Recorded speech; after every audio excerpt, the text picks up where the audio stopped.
ambivalent attachment, right? Something I didn't mention and I thought about it later and I wanted to also kind of make you think about it is that attachment is, at the end of the day, sorry, attachment is the way that you relate to people, right? How much you trust people or don't trust people, and how, by trust, I mean to satisfy your needs, to be there for you, to take care of you. For you to learn healthy attachment, particularly if your attachment style is very highly avoidant or highly ambivalent, what needs to happen is that you need to go to therapy. Okay? And obviously, if you have disorganized attachment or you have an attachment disorder, such as reactive attachment disorder, then you do absolutely definitely need to go and you need to seek professional help. Do you think, or let me phrase it differently. In what ways do you think that attachment style impacts even the outcome of therapy? Take a minute. How would attachment style, let's say you have an insecure attachment style and you start going to a professional to get some help because you're experiencing some discomfort, some problems in your, interpersonal relationships. How does that insecure attachment affect your therapy? Is my question. Yes.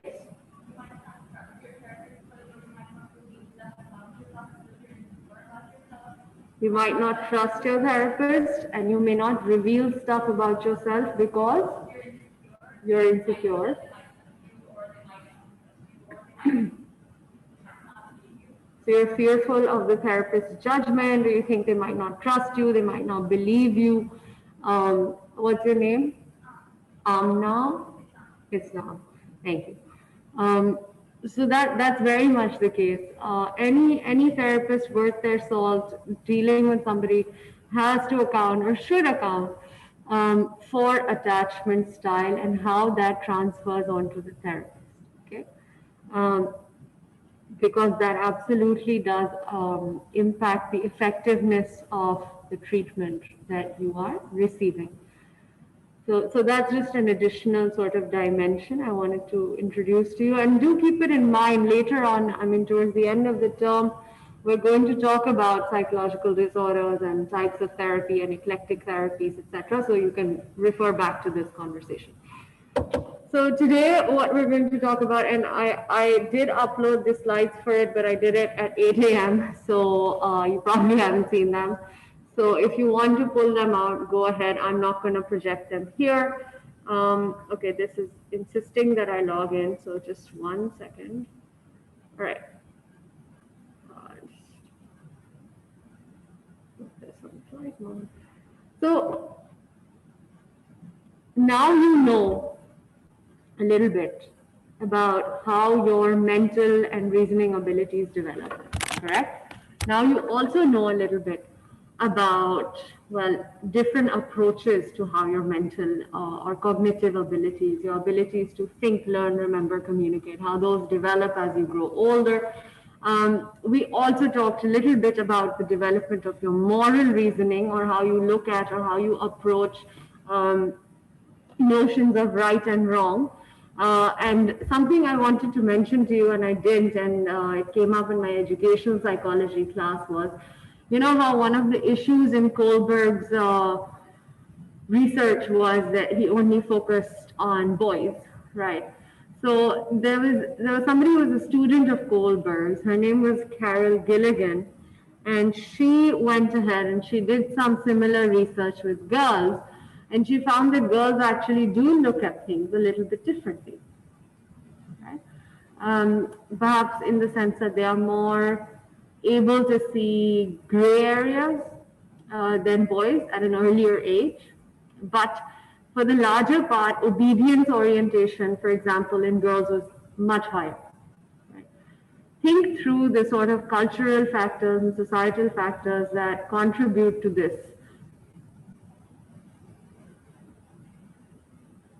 Why do you think that happens? Like, why is it that girls were found to be higher on the obedience orientation than boys. Yes.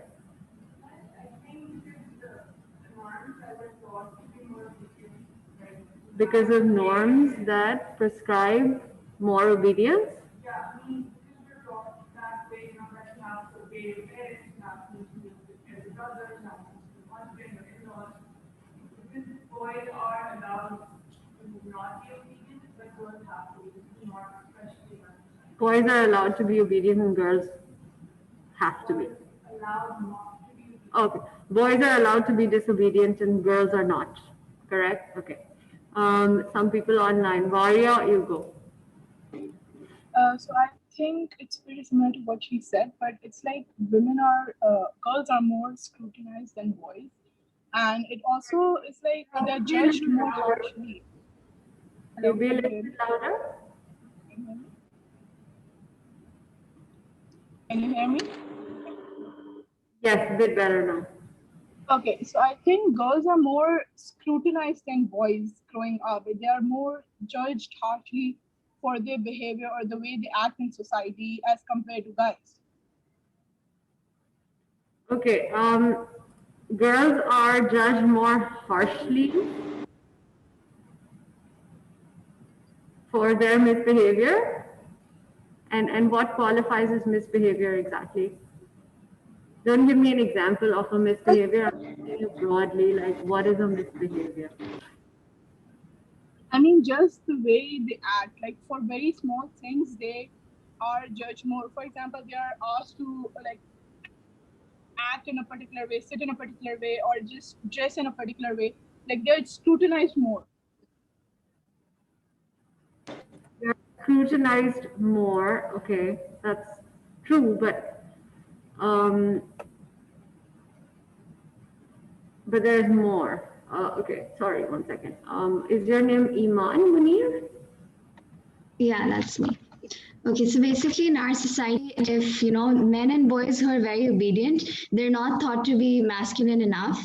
And if you talk about girls, so girls or women, right from childhood, they're taught to be obedient and to not argue. And the reason for this is that okay, they're taught that okay, when you grow up, you're not going to get maybe good proposals, or people are going to think that you're disobedient, and so that kind of a thing. So women and girls are always encouraged to be obedient, whereas boys are not. Okay, so it's about socialization. What you're saying. Yeah. Correct. Yeah. Somebody in class, yes. And how obedience kind of causes the level of femininity, and we're taught that to be feminine means to be obedient, and for men being disobedient is excused as okay, he's a boy, and he can be disobedient, he understands that boys are like that. So I think, like you said, it's got to do with gender roles and socialization. That's where like this predisposed sort of a precondition that we have, and we have to be more obedient because that's okay. It's because of the association of obedience and femininity and disobedience and masculinity, basically, correct? And both feminine and masculine are notions constructed by culture and by society, which then also means something that I've been saying to you from the beginning of this course, that all the research that you study that points to women are like this and men are like that, the extent to which researchers account for the role of society and culture for those differences is often limited. Second, it is very rare, particularly in older research studies that make these claims, it's particularly rare to find researchers who are able to check their own gender bias. Right? So what that means is not that the research team is out to get women, but what it means is that look, and this is related to what we're going to study today, which is about your self concept and how you see yourself and how you value yourself and so on and so forth. So, when you think about who you are and what your beliefs are, it's very uncommon, especially I think I mean, for younger, for you, for women in this class, it might be a little different, possibly. I don't think so. It takes a lot of work to be able to reflect on your own biases, right? And you have to, let's say, have number one, openness actually to figure out what your biases are. You have to be open to seeing that you have shortcomings or there are flaws in the way you see the world, or that you are a little bit inclined to see the world in a particular way and ignore other realities, right? And then, related to that is the fact that the way that we see the world, we're taught, a large part of it is taught to us. Okay? And so it takes a lot of work to unpack all of that and figure out, well, who am I actually? And if I believe this, then where did it come from? And possibly for you, given the age you're at, this is just the beginning of that, you know. And you'll know eventually when you're older, you'll know that you've actually become more self-aware when your perspective shifts from blaming everyone else for the person you are or the things that have happened to you, to saying, well, okay, this is how X, Y, and Z contributed, but this is also what I did in response, and that's why this is happening to me. So it's kind of like, but it takes time and age, and no pressure for you to have that degree of self-evolution at this point. But the point is this: the researcher's own reflexivity, that's what we call it. Okay, we call it reflexivity when the researcher is aware of the perspective and lived experience that they bring to the study. That lived experience is reflected a lot of times in the instruments that are being used. So you will find a questionnaire used, let's say, in a study about emotional sensitivity in women as opposed to men, right? And the questions are stated in such a way that you will find they are just sort of perfect to get the right responses from women, and just the right kind of questionnaires to get the wrong responses from men. Okay, so that's not on purpose. It's just that your own sort of lived experiences will always bleed into the research work that you do in some way or form. And it's good to be aware of it. It's good to be expressive of it as limitations of your research. However, we are talking about research done by people who are funded by institutions, and that might be a little harder to do sometimes, right? Might be a little harder to include your reflexivity in the study because, well, you might lose money if you do that. So something to think about, just small thing. Coming to the self, which is what we're going to talk about today. Let's see. We have discussed so far. We have talked about personality, right? A little bit. What do you remember about personality? What are the two sort of components of your personality? Somebody else? Yes. There is nature aspect and there is social aspect. I mean, what are the two components of personality? Two components.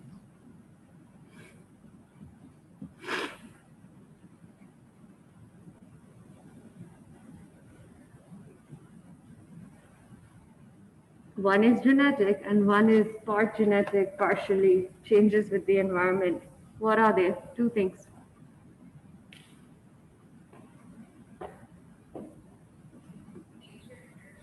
No. Personality has two key components. What are those? Yes. Characteristics, which are also called traits, and temperament. Very good. Which one is genetic? Temperament is genetic. And what happens to our traits?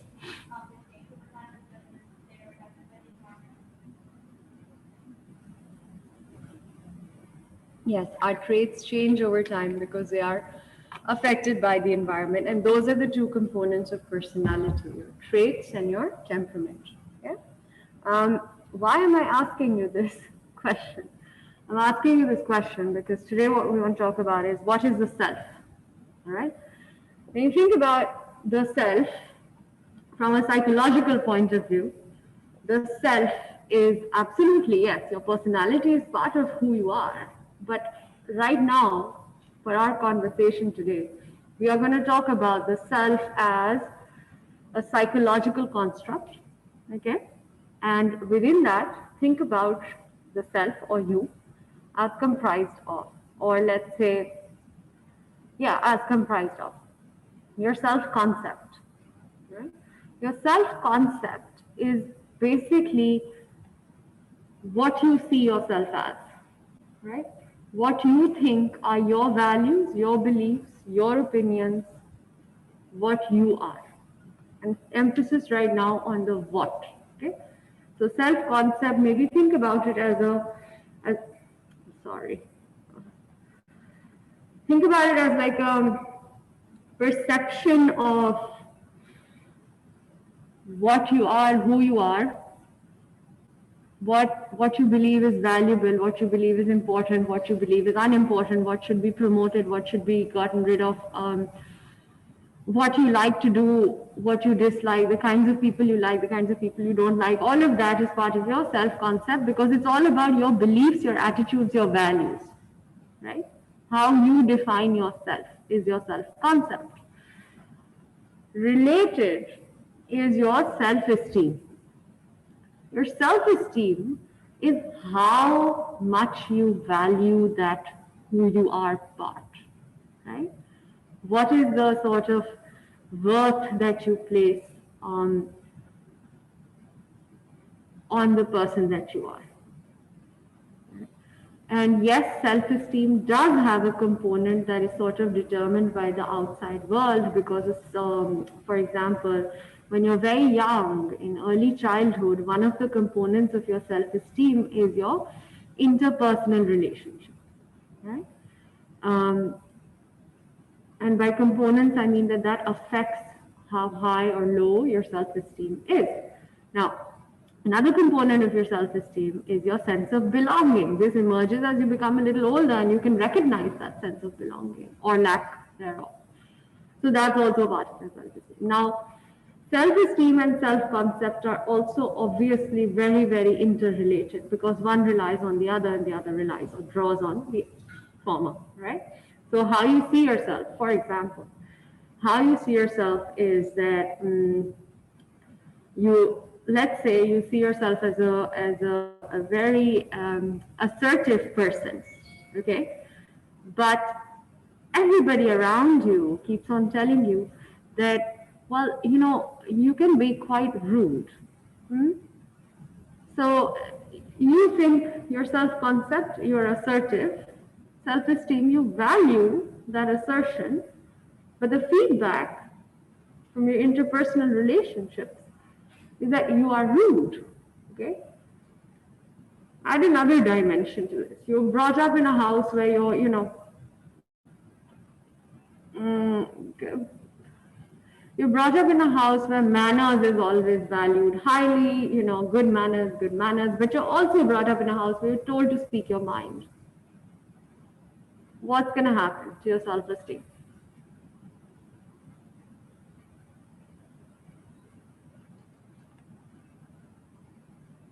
Okay, go ahead.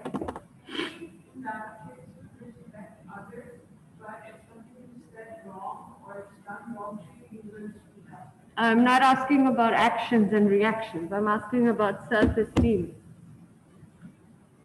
I think you will be very balanced. You will think of yourself highly and you respect others.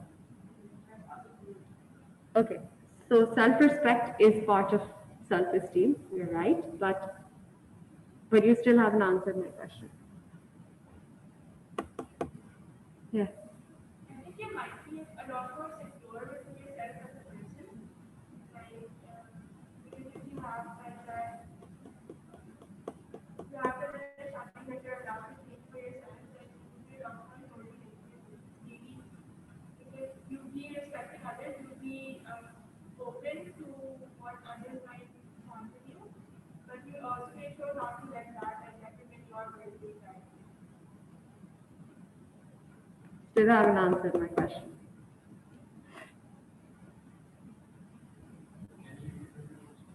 Hmm? Yes.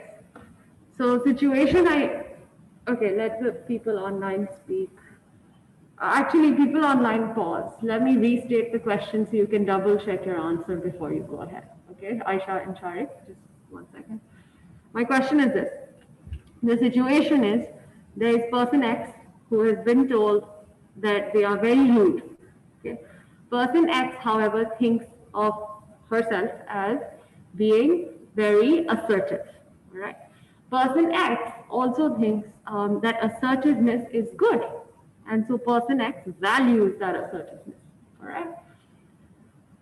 However, being told time after time after time after time after time by various people that they think that she is rude, right?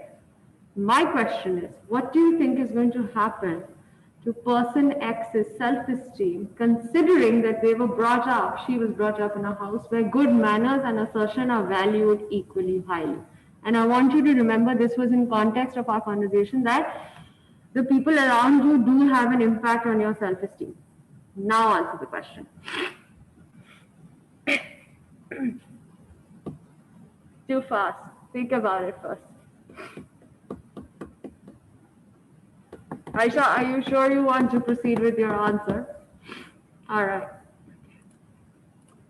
Okay, so basically, a change kind of reaction from people around us might lower our self-esteem for some time. But again, in a household where we can communicate and speak up our mind, so there would be lesser repercussions on our mental health, because our family would be around to help us out in that scenario. Even if we would be uncomfortable with ourselves for the timing, they're going to tell us, okay, no, what is more valuable. So this will help us to uphold our self-esteem further. Like, it might be damaged for some time, but it will be regained due to a positive environment at home.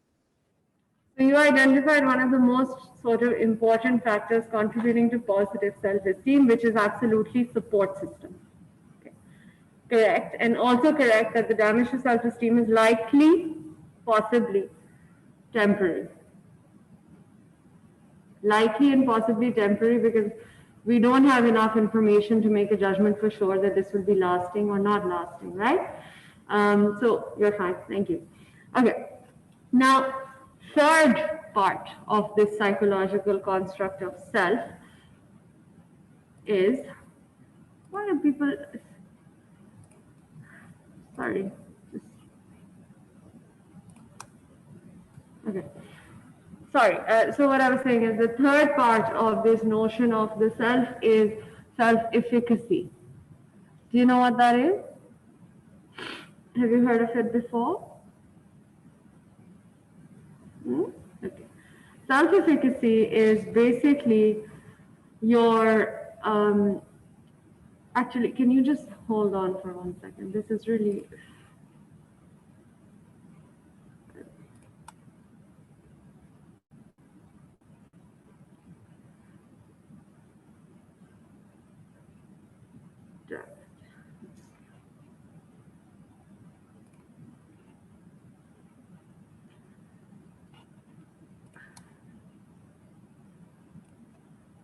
cool.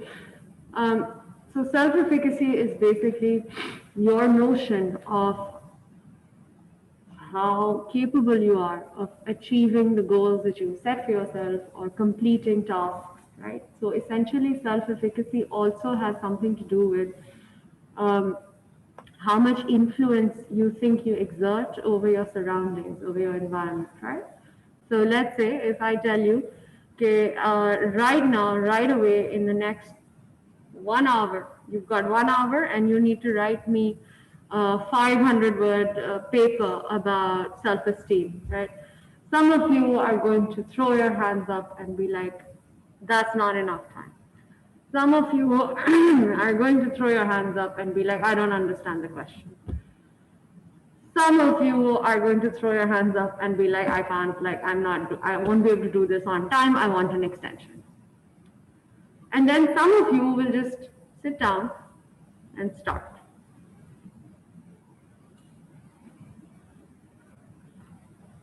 What does that mean about self-efficacy? What does that example tell you? The people who were like, just sat down and just got to it.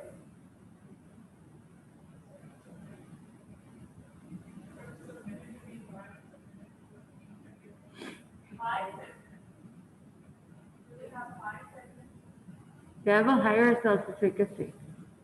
I wouldn't call it submitting to the environment, because Remember, self-efficacy is your view of how able you are to complete the tasks you want to or achieve the goals you want to achieve. Um, your sense of competence is your self-efficacy, okay?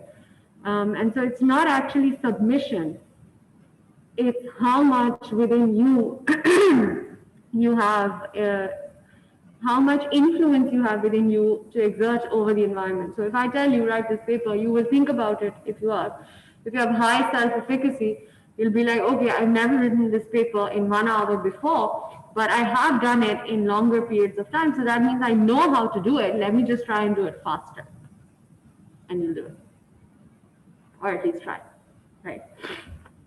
And trying. That's why self-efficacy is related to persistence. People with higher self-efficacy tend to give up less often. Yes. I just have a question. So, self-esteem is also obviously going to be multi-tiered, right? Like, for example, if we're talking about efficacy, it's linked to higher self-esteem, but in some parts, like for example, there's someone who doesn't have much confidence in how they look, so they can have lower esteem in that aspect, but they know that they're really good at academics. So it can't be like one singular thing, right? It's going to be multifaceted. Self-esteem, yes. That's what you said, right? Yeah. The point is the self-esteem is multifaceted and there are different elements. So for example, and you're absolutely right, you can do really well in academics and feel good about that, but you don't feel good about how you look. And so that part of you doesn't feel that good. Okay? And one of the elements here is, so when you're one of the ways to look at children's self-esteem is to split it into 4 components. One of those components is academic competence, okay? One of those components is interpersonal competence, and one of those components is athletic competence, right? And one of them is physical competence. So absolutely, yeah, and that's early childhood. Okay, this is like preschool level that we're talking. So obviously, as you get older, those components become sort of more complex because your life experiences and the input you receive also becomes more diverse and more complex, right? Your ability to think about those inputs is also changing. So the self, this psychological construct that we see, is something that does continue to evolve and shift and change as you go through life, right? Um, Now, this discussion of who you are, or rather what you are, can be. Damn it! Sorry, 1 second.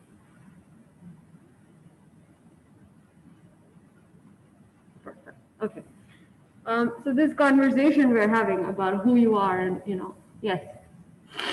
All of this, like we're thinking about who we are, about our self-esteem, and how capable we think we are for different tasks. Is it related to introspection? To who? Is it related to introspection? To introspection. Introspection is just a process by which you can increase your self-awareness. But remember, you have to combine the results of your introspection with what people you trust tell you about yourself. And then you have to further introspect, right? So it's a part of the process, yeah.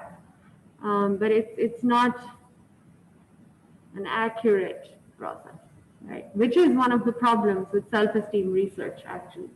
Well, the problem with self-esteem research is that a lot of it is self-report based, right? So if I ask you, like somebody who just yawned at the back, if I ask you, okay, do you think you understand everything that's happening in class? You'll be like, yeah, I got this, right? But then maybe when you take a quiz or a paper, there's a question and you don't know the answer because you fell asleep. There's a difference in what we report to be true and what actually is. Always. And that's natural, right? Because our perception of reality is so subjective. In the same way, our perception of our self-esteem is also subjective, right?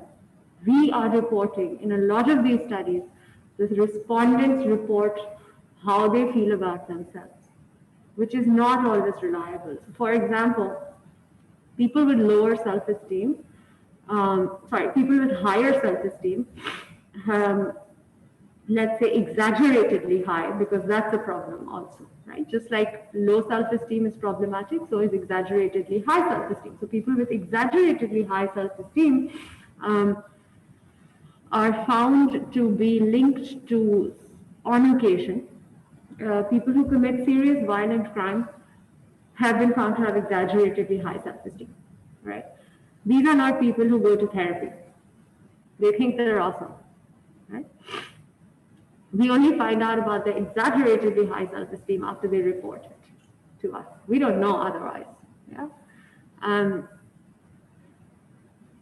so they did this study and they wanted to basically try to correct exaggerated self-esteem to reduce domestic violence. So what they did was they got this bunch of people together who had been reported for domestic assault, and they used multiple strategies to try to bring their self-esteem to a realistic level. When the intervention was finished, the people who were men, the sample was men. They reported that, oh, I think that now I have like a more realistic view of myself, but their partners said, no, that's not the case. Right? So that's what I mean. When self-report is great, yes, but there has to be another check. Okay? And so this is one of the issues with self-esteem. And one of the debates in psychology is that are we giving too much attention to self-esteem? You know, everybody wants to talk right now about protect children's self-esteem. Children's self-esteem is at risk. You know, the internet is harming our kids' self-esteem. If students have lower self-esteem, they won't perform academically well. If students have lower self-esteem, they are more likely to have negative social outcomes in school. Everybody is talking about self-esteem, but we also need to consider that too much self-esteem is also not healthy. It is good to see flaws in yourself. You know, nobody's perfect, right? So, sorry, a second. Sharik. Sharik has to say something, and then you can. I wanted to ask, how does temperament affect our self-esteem and self-efficacy? For example, in the situation that you gave where this person was told that she was rude when she thought she was being assertive, how would her temperament affect her sense of self? What do you think is the answer to your question? I don't know. Think I about think if it. she's highly, What is temperament? Your temperament is defined as your reactivity and sensitivity to stimuli, right? Intensity and quickness of your emotional response to emotional physiological response to some stimuli in the environment. That's the definition of temperament. So you tell me now. so she's highly reactive, she would have a bigger blow on her self-esteem as opposed to being lowly reactive. Well, how do you know that?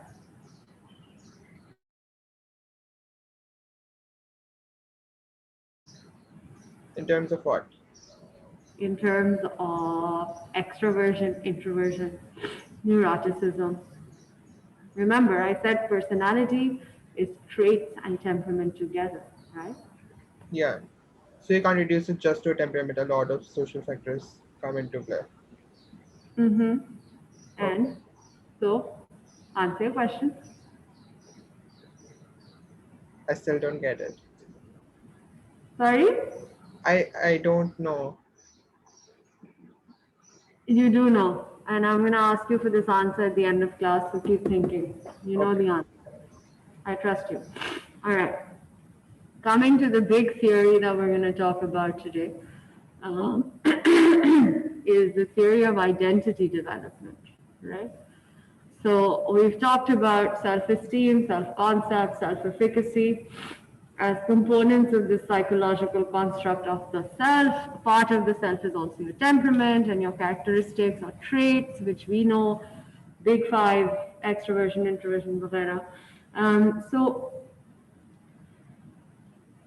the theory of identity development that we're going to talk about is Erik Erikson's theory. Right. Now, one of the overarching concepts of self-development that I think in psychology we generally agree to is that moments of internal conflict, right, for which the correct word is incongruence, moments of internal conflict are what push you to learn. So in educational psychology, learning comes from discomfort or disequilibrium. In this context, growth of the self comes again from some sort of incongruence, some sort of imbalance where maybe what you believe isn't what you're doing, right? So your actions and beliefs are clashing with each other. Maybe what you think is real is not actually the reality. So there's again an incongruence in your perception of the world and what's actually happening in the world. So any sort of incongruence. Did we talk about cognitive dissonance? Sorry. So any sort of incongruence is going to lead to an imbalance. Sorry, I might sneeze again.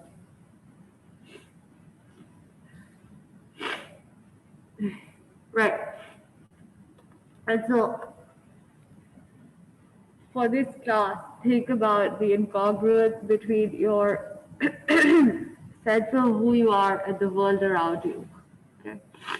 Your subjective sort of notion of what is reality. Can you both please concentrate? Thank you. This is exactly where you should be looking at me. Thanks. So, what I was talking about is the development of yourself occurs from incongruence also. Okay, but there are, just like with everything else in human development, there are wider patterns to which our psychosocial development also corresponds. We've identified certain patterns using Piaget for the development of your cognition. In the same way, you can also explore your psychological development or the development of yourself, like defined by self-esteem, self-concept, etc., using some of these frameworks. One of the frameworks I want to talk to you about is a fairly popular one. It's a very old school notion. And we'll talk a little bit about why it's a little problematic as well. But it's Erik Erikson's theory of psychosocial development, right? Now, Erik Erikson was one of the people who was very inspired by my old friend Freud. And so his entire theory is very similar to Freud in that Freud also saw our identity development or the development of who we are through the resolution of a conflict that occurred at every stage. Erikson also sees the development of identity as happening through the resolution of particular conflicts at particular stages. The difference is that for Freud, these conflicts were completely sexuality based, right? But for Erikson, that is not the case. But Erikson's perspective sort of takes on how autonomy, individual autonomy, shifts and changes over time. Okay? So, and according to him, it happens in stages. Okay, sorry, what?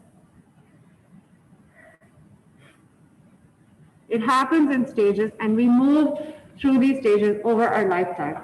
Okay, and the resolution of each stage puts you on a particular pathway or particular direction. So, for instance, the earliest stage is trust versus mistrust. What does that mean? Trust versus mistrust. He actually puts these in opposition to each other to reflect that it's a conflict. trust versus mistrust. When you are very young, according to Erickson, let me just pull out from age 0 to 1.5, children go through the trust versus mistrust stage. Each stage, Erickson further defined as having a particular virtue. That's what he used the word. Having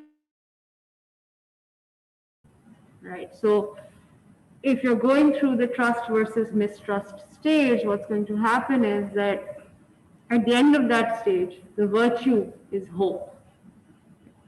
So once you're past that stage, if you fall towards mistrust, if that's the way your resolution lies, do you think you will have hope that the world is good? No. Right? So that virtue is not acquired, correct? But if you fall across on the other side of it, and you realize that you do have trust, then the virtue is, the hope is there. Yeah, absolutely. So he's thinking about it in this way. And I'm not gonna put a slide up, but I'll just quickly take you through it. So first stage, trust versus mistrust. Remember attachment theory? Yeah? We learn how to trust or mistrust based on sensitivity and responsiveness of our primary caregiver, right? So trust versus mistrust leading to the world is a great place and will satisfy my needs and will take care of me. Mistrust, the world is not a great place, will not take care of me. Further, autonomy versus shame, second stage. Do I have, or let's say, is it okay for me to make mistakes? Or I made mistakes and that is terrible. If I think that it's okay if I make a mistake, I should still explore, because remember, I think the world is a good place and it's going to take care of me, assume, right?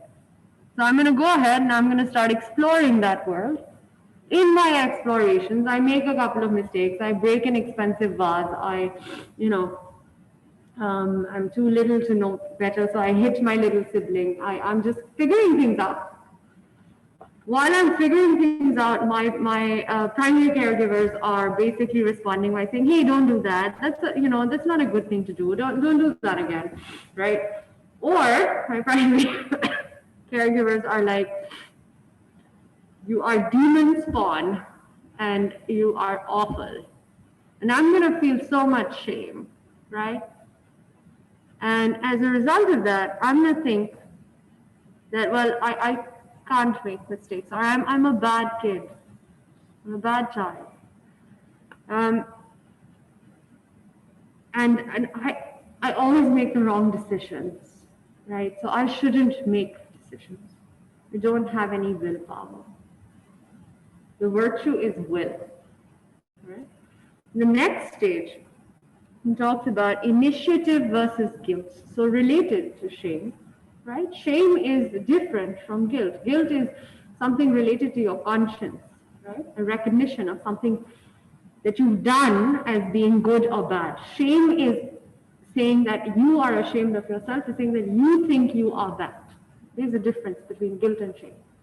Okay? And too often that difference gets confused. So try to never do that to yourself. So when the child is going through initiative versus guilt, think about it now.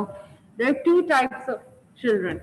The first type of child is a child who has acquired hope, the world is a good place, who has acquired will, right?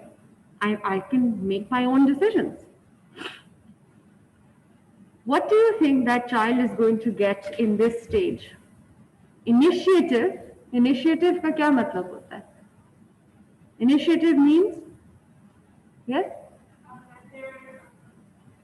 That they're more likely to make their own decisions than kind of be active about it. Active, action, initiative, to take action, to be proactive on, to take initiative, right? Versus guilt, to feel bad about the actions you've taken. The virtue here is purpose. To develop a sense of purpose. If you already have trust, if you have autonomy, then you are more likely to consider your own explorations as worthy and valuable, and to continue with those explorations, ergo taking initiative. Therefore, acquiring a sense of purpose. My life has a meaning. Everything I do means something, right? On the flip side, if you feel guilt, you don't feel like you have a sole purpose to achieve, right? Because you don't think your actions can be trusted. You don't think you can be trusted now by this point, right? Pehle to you thought the world couldn't be trusted. You didn't have hope from the world. Now you're losing hope in yourself. Okay? Next stage.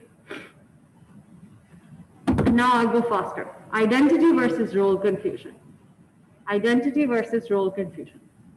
Who am I? Right? Role confusion. What am I? What am I supposed to be? Right?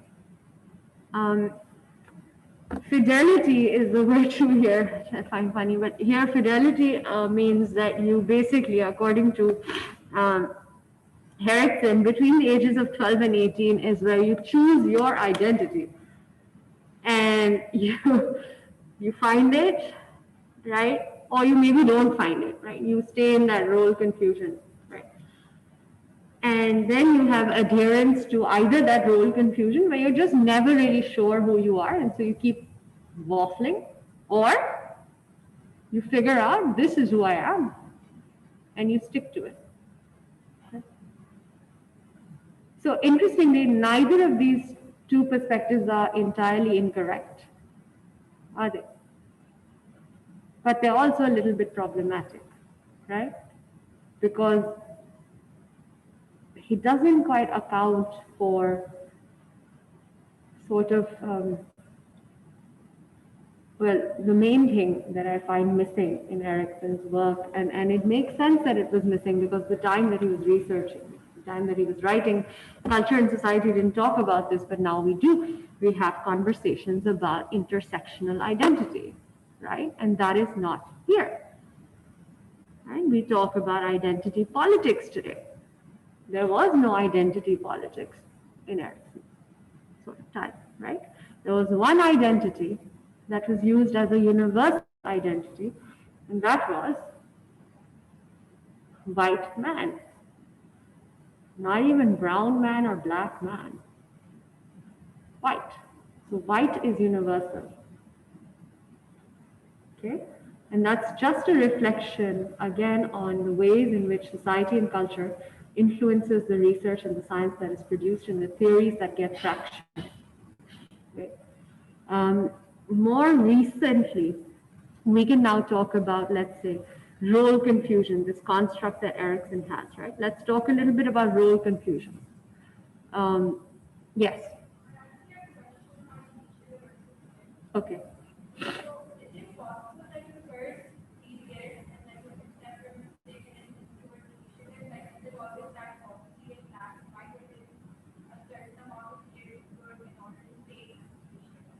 It depends on what is, so the question was that can you, if you have experienced guilt, can you still achieve initiative?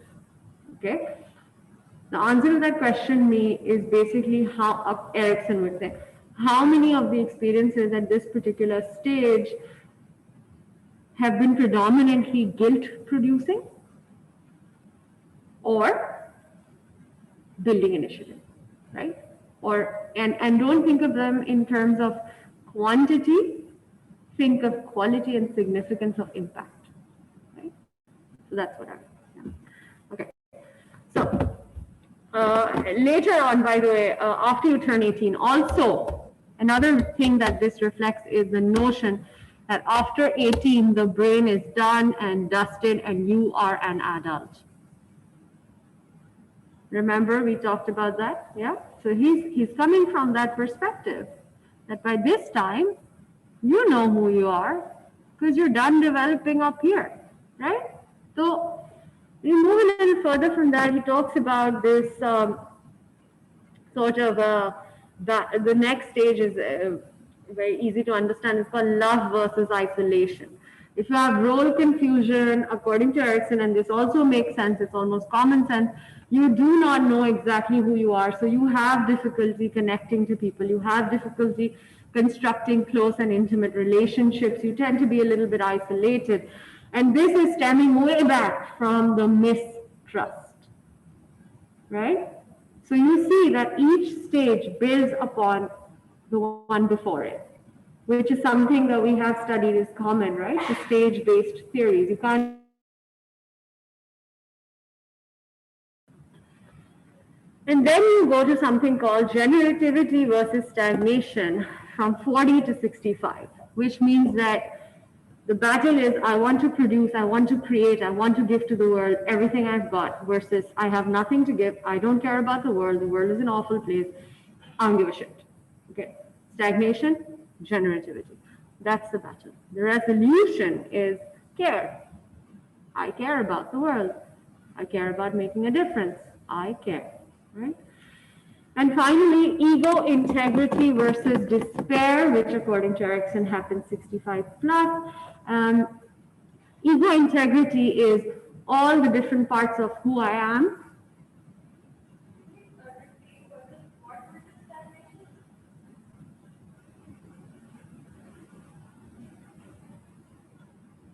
Ego integrity versus despair refers to, well, ego integrity refers to, these are all the different parts of myself. I claim them as all the different parts of myself, of my identity. I accept them as different parts of my identity. I can hold within myself my flaws, my weaknesses, as well as my strengths. And together, this is who I am.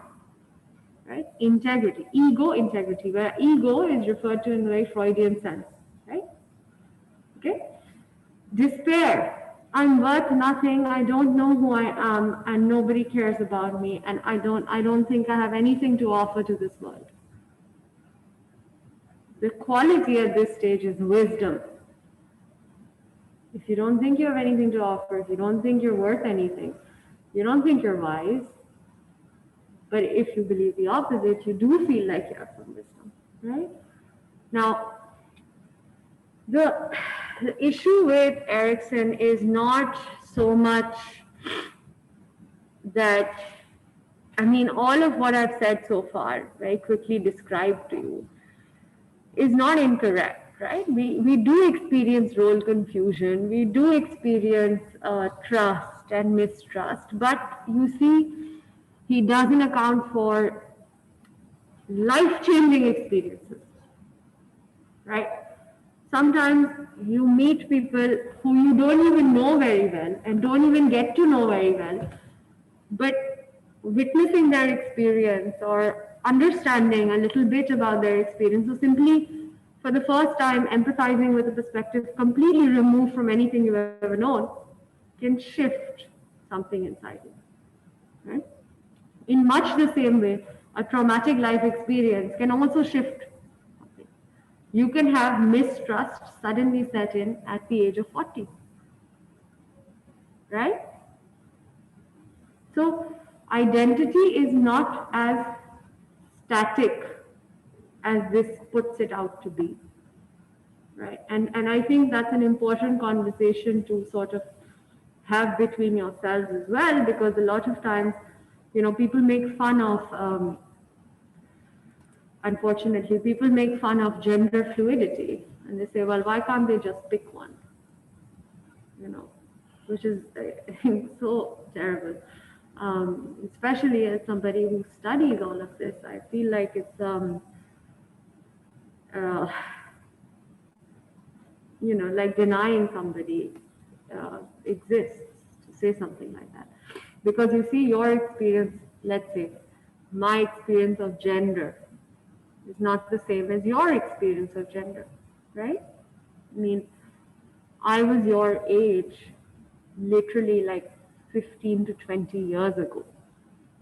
So what conditions were like for women your age 15 to 20 years ago was very different from what conditions are like for women your age today. So my experience of gender, femininity is very different from yours. Same goes for all the boys. Your experience of gender is still different from your elder brothers or your fathers or your grandfathers, right? Because culture and society continues to shift and change. And if this experience can be so different, just separated by a decade or even 5 years, then why are we so set on saying identity is fixed and stuck? It's not. It's not as static. Okay? But that being said, as part of yourself, your identity,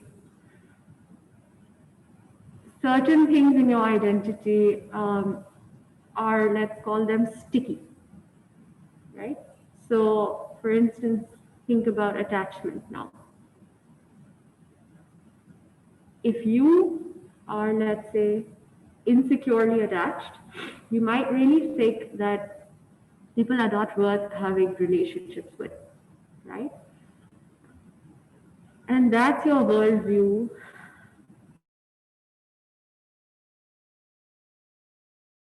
Going to support you, care for you, do anything for you. So why should you do anything for the world? And that's where that connection to identity happens, right? Okay. Question: are some people born with higher self-esteem than others, or is this something that is simply learned through life?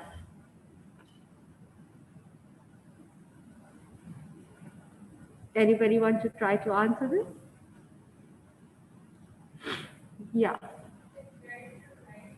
Okay, one answer is it's learned through life. If it's learned through life, tell me how. Anybody? Yeah. I think because the self itself is the concept that is constructed over time. Self-esteem eventually also is because we need certain experiences to start building up on this self. And unless we have those experiences, we can't really get to the self-esteem. Yes. Okay. So we have certain experiences that build our self-esteem or destroy our self-esteem as well. Let's talk about racism, right? And let's talk about classism. And actually, let's not talk about it. In response to this question, let's think about it. Okay, let's think about racism and classism or elitism in relation to self-esteem as something that is learned or acquired through our experiences. Think first. Think. If you have an answer, question your answer and then answer my question. Then hold it.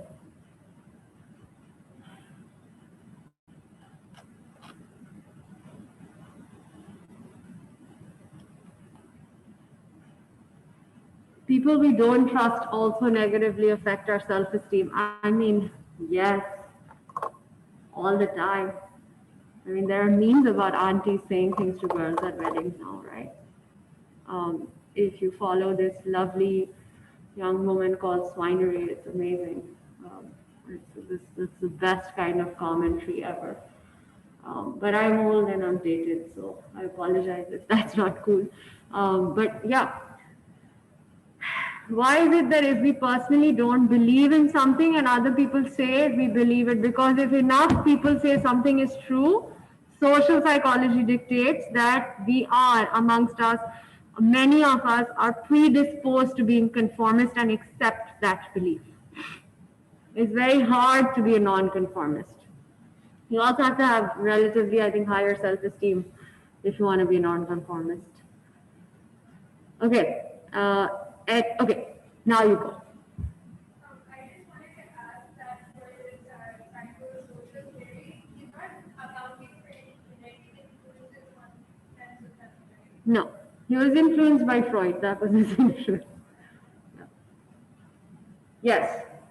So I have a question. Can we say that very loosely can these stages, are these stages like based on whether you are kind of internally secure within yourself versus how much you depend on like external factors for your self? Because see,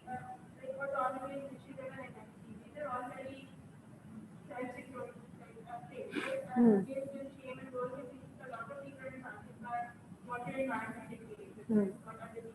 You have to see that this is like right. I mean, obviously it's not like completely dictated by that. You have to see that this has an influence in the way people feel this shame. So you're asking, I'm going to repeat it for the people online. The question is that a lot of the qualities or the sort of characteristics actually of the key stages of conflict and identity development, according to Erickson, are derived from internal states, right? So trust, very internal, or autonomy, initiative, very internal states, right? Sense of control, basically. And so you were asking me. Whether we can say that the theory is based on this distinction or like kind of influenced by this of internal and external. Okay. So the question is that can this theory be put in this bracket, or whether it's, accounting for internal self as well as external environment? Yes, it is. It is accounting for that, but it's not accounting for the shifts and changes in environment. That's the problem, right? Um, One other theory that I'll talk to you about on Monday is uh, also related to this Erickson's theory of identity development, but I find it a more palatable way of looking at identity development. It's by Marcia. And I will talk about it then because I think we have 3 minutes left. So lastly, somebody responded to my question. Our self-esteem is dependent on our primary socialization. It formulates the base, which then only lessens through prejudices like sexism or racism. Okay, so yes, primary socialization has a pretty large role to play in the way that you value yourself, the messaging that you receive. For example, a lot of young girls do not have very high self-esteem growing up because they are told from birth that your brother deserves more food than you, your brother deserves to go to school, you don't, and this is a reality for a lot of girls still. Okay. Um, and in the same way, a lot of boys also suffer from self-esteem because they are told you can't do painting. This is not a boy's thing to do. Go and play cricket, right? So your self-esteem absolutely is affected by primary socialization, but racism and sex. So I just told you how sexism affects you, but racism will affect you when you're a little bit older, maybe, and able to understand that you are literally just considered invisible or completely, fundamentally, and essentially inferior, right? And there's nothing you can do about it. You're just what you are because of the color of your skin, which is why racism is a very shitty thing. Um, which is why it's fabulous to now start talking about intersectional identity, to talk about identity politics. It's important, right? Aisha, last question and then we're done, right? Um, okay, so basically, I have two questions. The first one is, when a child is not born, so does the self-esteem of a mother affect how the baby behaves when he or she is born, and on the self-esteem or the identity development of that child? And my second question is that this is something that I have observed and heard as well. First question. Okay. I'm only going to answer first question because you're not thinking about the very important thing I clarified at the beginning, which is self-esteem, self-concept. All of these are psychological constructs. I never said anything about them being genetic. The self-esteem of the mother will only affect the way she treats her baby, and that will affect the baby. But self-esteem is not something that's transferred genetically, right? Okay, do you still have that second question? Yes, it is. So basically, it's like when a child is young. So, like for example, if a child is really rebellious, so it is likely to happen that as they grow, they become more calm. And whereas children who are more obedient in childhood, they become rebellious as they grow. Is it because of the social, like the social environment and they conform to the environment. Like, for example, a rebellious child is being constantly told that you should not behave in this way, and he conforms to the environment, and as he grows, he becomes more obedient. Whereas an obedient child is constantly being told that you're being too polite, and he has been constantly being exploited by other people, which teaches him, like, which shapes his identity differently. Um, so is it because of some other changes, or is it because of, like, they conform to the environment? What do you think? I believe, like, it's just not one factor that might play a role. It's kind of a mix of things. What are the other things? Uh, for example, their own personal beliefs, and how they are being treated and how they are being brought up.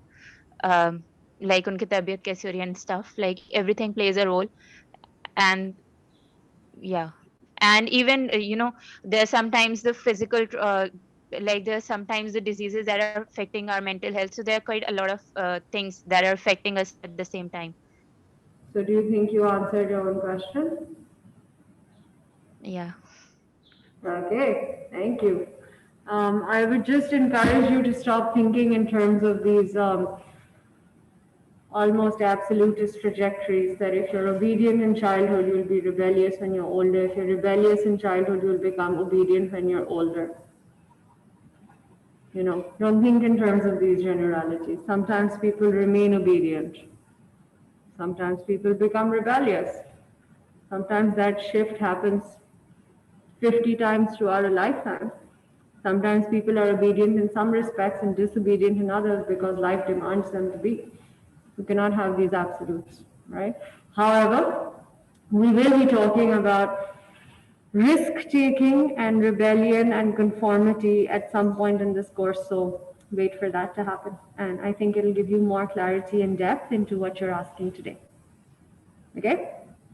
Okay, everybody, want to go? You're dying? Okay, bye.